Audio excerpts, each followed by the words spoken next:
যিনি এই দিনে স্বাধীনতার ঘোষণা দিয়ে সমগ্র বাংলাদেশের মানুষকে স্বাধীনতা যুদ্ধে ঝাঁপিয়ে পড়তে অনুপ্রাণিত করেছিলেন এবং দীর্ঘ 9 মাস রণাঙ্গনে থেকে লড়াই করে বাংলাদেশের জনগণকে নিয়ে, দেশপ্রেমিক সেনাবাহিনীকে নিয়ে দেশ স্বাধীন করেছিলেন।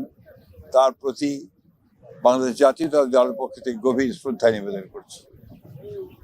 এই স্বাধীনতা যুদ্ধে যারা শহীদ হয়েছেন তাদের প্রতি আমাদের গভীর শ্রদ্ধা নিবেদন করছি। আগের মতোই clean. Berger easy clean fresh, দেয়ালে দাগ থাকবে না, রাখবে সুরভিত।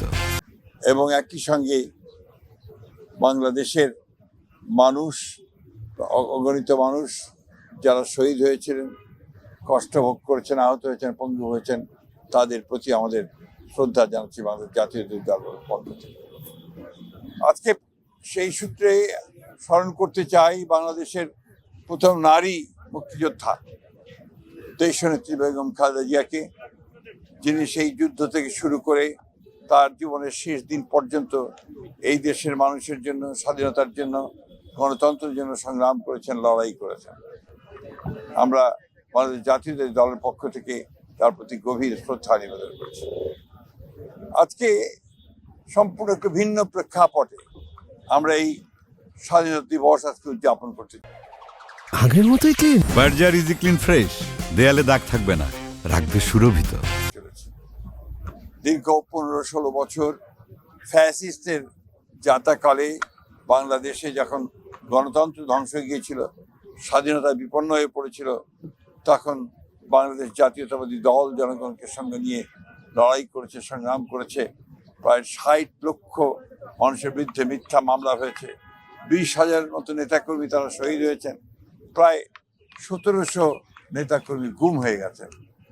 সমস্ত নির্যাতন নিপীড়নকে উপেক্ষা করে বাংলাদেশের মানুষ লড়াই চালিয়ে গেছে এবং সবশেষে জুলাই অভ্যুত্থানের মধ্য দিয়ে, ছাত্র জনতার অভ্যুত্থানের মধ্য দিয়ে বাংলাদেশ আবার নতুন করে একটা গণতান্ত্রিক ব্যবস্থায় ফিরে পাওয়ার সুযোগ সৃষ্টি করেছে। আজকে আমাদের নেতা জনাব তারেক রহমান, যিনি দীর্ঘ 15 বছর ধরে নির্বাসিত থেকে আমাদেরকে নেতৃত্ব দিয়েছেন এবং এখন এই নির্বাচন থেকে শুরু করে অর্থাৎ পূর্বে পর্যন্ত এবং আজকে নির্বাচনের পরে সরকার গঠন করার পরে যিনি তার সম্পূর্ণ নতুন চিন্তা ভাবনা নিয়ে দেশকে গড়ে তুলবার কাজে লিপ্ত হয়েছেন, গড়ে তুলেছেন, মানুষকে সংগঠিত করছেন এবং মাত্র 1 মাসের মধ্যেই তিনি তার নেতৃত্বে বাংলাদেশ অনেক দূরে এগিয়ে গেছে। আমরা সবাই জানি যে ফ্যামিলি কার্ড, কৃষক কার্ড হবে, খাল খনন কর্মসূচি, কৃষকদের সুদ মকুব, সব মিলিয়ে, এবং ইমাম, মুয়াজ্জিম এবং পুরোহিত, তাদেরকে চার্চের পাদ্রী, তাদেরকে যে আপনার ভাতা দেওয়া হচ্ছে, সেটাও একটা নতুন কার্যক্রম এখানে শুরু হয়েছে।